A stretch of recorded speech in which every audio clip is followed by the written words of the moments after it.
nous allons aborder une nouvelle notion qui concerne la priorité des murs. Je m'explique. Toujours sur le même projet que nous avons réalisé, je vais réaliser à côté et je vais dessiner 4 murs. Je pars ici de la contrainte hauteur sur la race des murs et ici nu fini extérieur. Toujours, ce sont les cotes que je vais donner qui seront par rapport à l'extérieur et chaîner. Je choisis un mur de base avec un voile de 20 et je dessine. L'avantage de chaîner, vous l'avez constaté, c'est que je peux réaliser avec un clic à chaque fois tous mes murs. Chaîner ne veut pas dire pour autant qu'ils sont attachés, ils sont à chaque fois indépendants. Exemple, si je clique ici, vous constatez que je clique sur un seul mur et je sélectionne un mur. Alors, peut-être que vous n'avez pas, quand vous sélectionnez un mur, le même visuel que moi. Alors, c'est dû au fait que sur cette icône ici, à côté de l'échelle, donc deuxième icône à droite de l'échelle, vous n'avez pas sélectionné, ou vous n'êtes pas sur ligne cachée. Si je sélectionne ligne filaire, et que je sélectionne mon mur, je le retrouve de cette manière. Pour autant, on va le faire apparaître en ligne cachée. Alors, j'ai dessiné ce mur en premier, donc on voit qu'il déborde bien de chaque côté, qui prend en compte le quatrième et le deuxième mur que j'ai dessiné. Si je clique sur le deuxième mur, vous voyez que là, il y a un espace vide, puisque c'est le premier mur qui le prend, cette partie-là, et ainsi de suite. Donc à chaque fois, je vais avoir une priorité sur les différents murs. Ce qui veut dire, si je bascule par exemple en vue 3D, voilà, on voit ici les 4 murs que j'ai dessinés.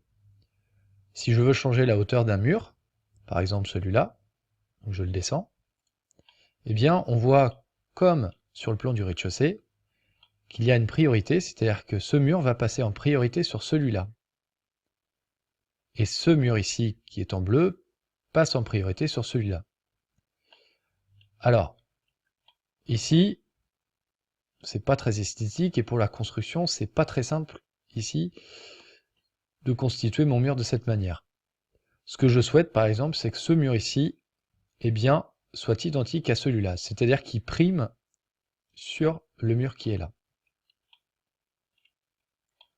Alors, pour ça, je vais retourner dans le plan du rez-de-chaussée, et je vais sélectionner mon mur concerné, et ici, j'ai un outil qui apparaît, en tout cas un onglet, qui est modification des murs. Alors je pourrais très bien y aller aussi en ne sélectionnant pas le mur et en cliquant sur modifier. Mais en tout cas, l'outil qui nous intéresse, c'est celui-là, jonction des murs. Il se trouve dans le groupe de fonctions géométrie.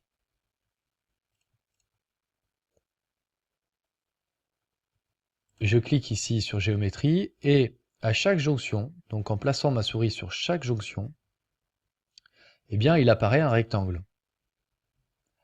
Et en l'occurrence ici, le mur concerné par la modification des jonctions des murs, c'est bien cette jonction ici.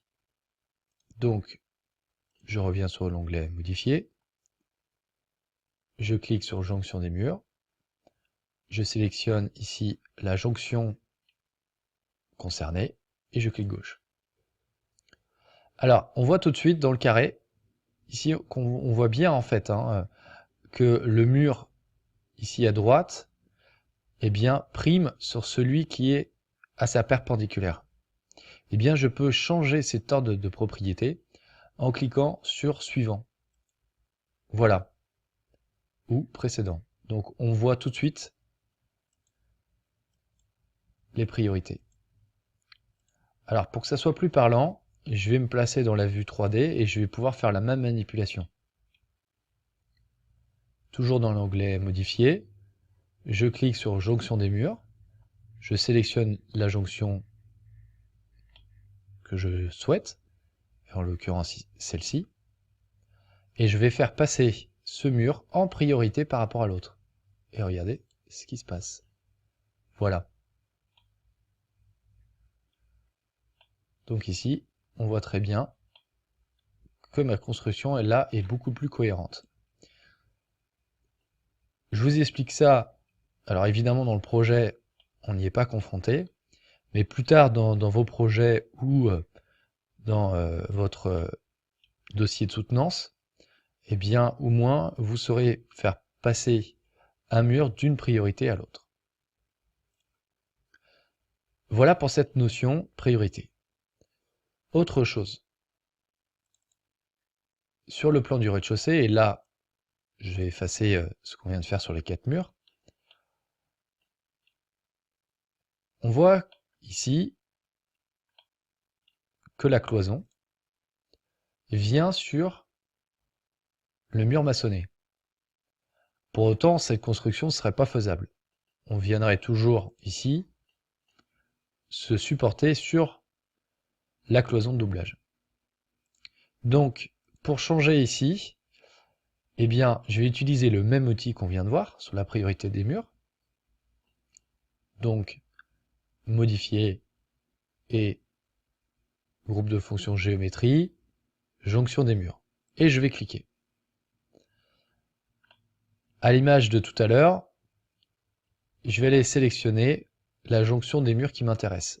Alors, j'ai juste à placer ma souris sur la jonction cloison et mur, et un rectangle apparaît, et je clique gauche pour le sélectionner. Pour faire passer cette cloison de l'autre côté, c'est-à-dire accrocher sur ma cloison de doublage, eh bien, je vais aller sur Vue ici, et utiliser le paramètre, et je vais sélectionner ne pas nettoyer le joint. Et vous voyez à partir de ce moment-là que la jonction vient de se positionner sur le doublage et non pas sur le mur maçonné. Et je vais pouvoir réaliser ça à chaque fois sur les différentes cloisons. Je vais le faire devant vous. Je clique sur jonction, je sélectionne la jonction concernée, qui est validée et encadrée en blanc.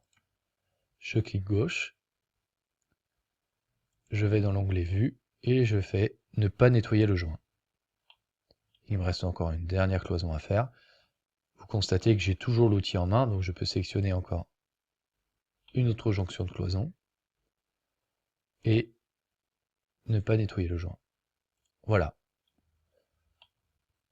Je viens de rapprocher les cloisons sur la cloison de doublage.